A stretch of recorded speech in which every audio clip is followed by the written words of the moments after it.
You see the quarter scoring. First quarter, 11-10, 24-6 in the second. And then here, the third.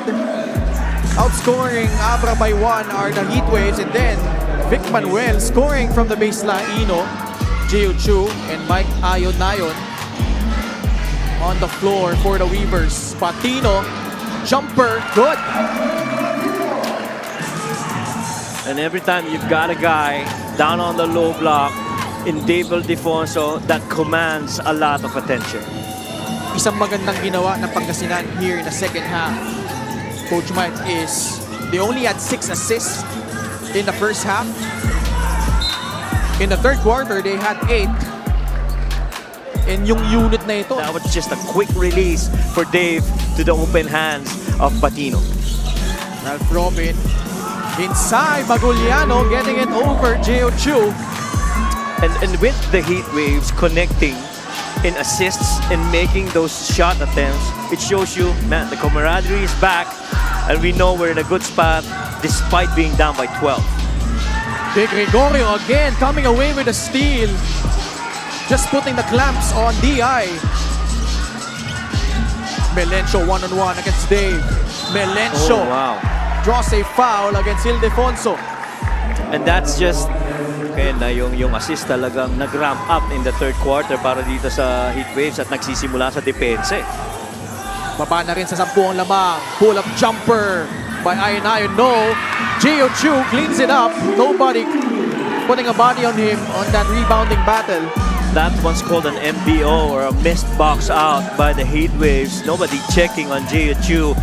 Man that big, you gotta check on him. Manuel Mintes. Mike Ayon comes away with the rebound. The pass, Ildefonso in traffic, lays it in.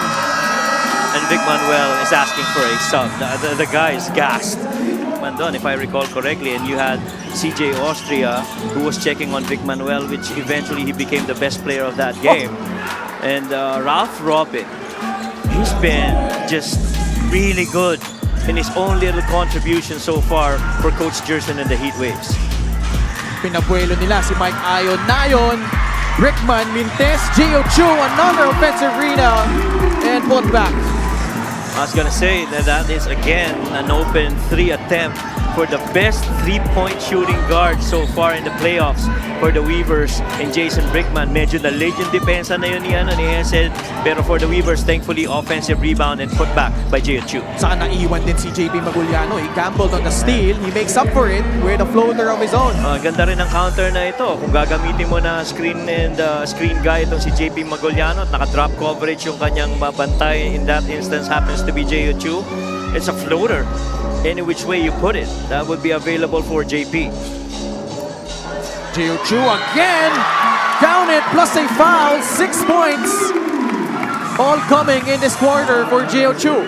And at one time, really just left it over, tried to find that read, trying to go for a little short action again, involving that third man in Geo Chiu. Shots. He's very patient.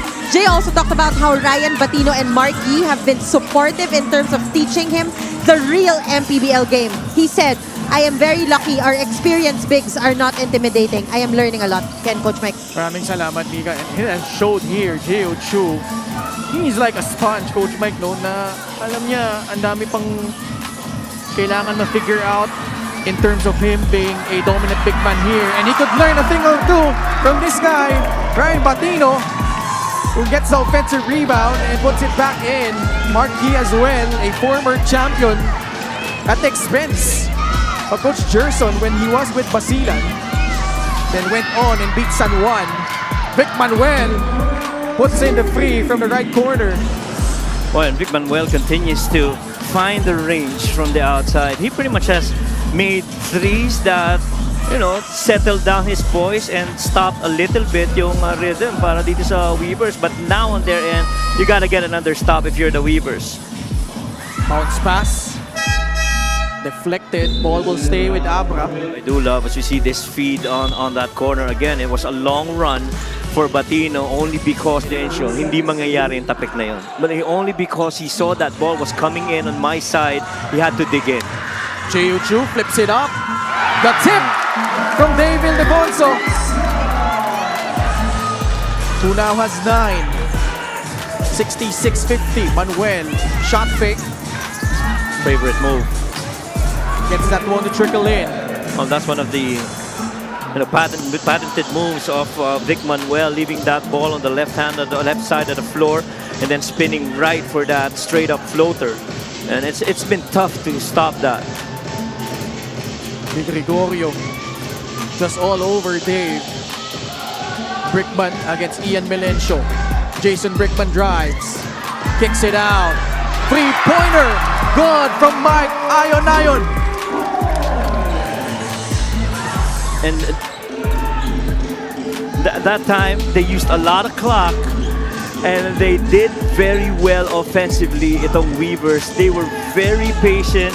Everybody knew where everybody was, and everybody understood and comprehended where that point of attack is gonna be. Under 4 minutes left, still a 15-point cushion by Abra. Ayon. Oh man. Nice pass. Batino able to slide in and score. The space, the man, and the ball movement have been on point for the Weavers. At least for the 3 last possessions that we've seen, including this one. They've done everything in different ways. Gonzalez swats that ball away. Pinaltan din itong si Ryan Batino.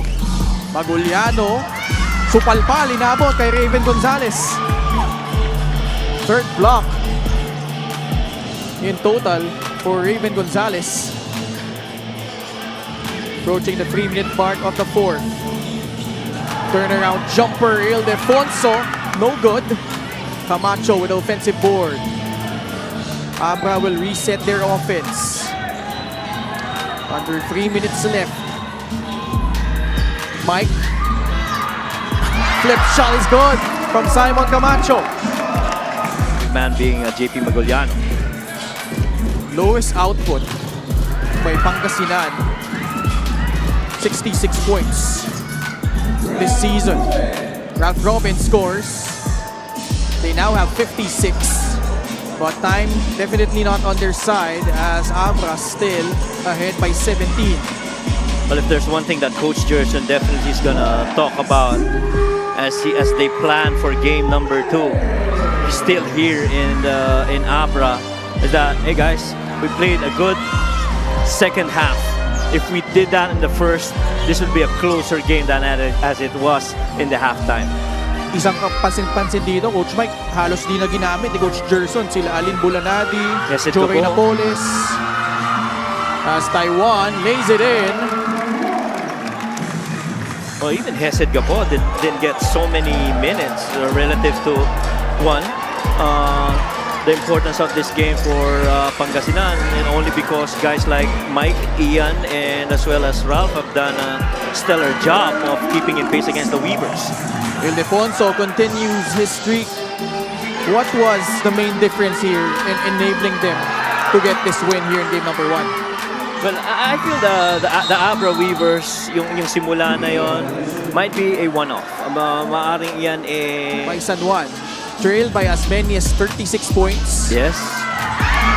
But close it out in game number 3. Obviously, Abra, different team, also different situation. This is game number 1.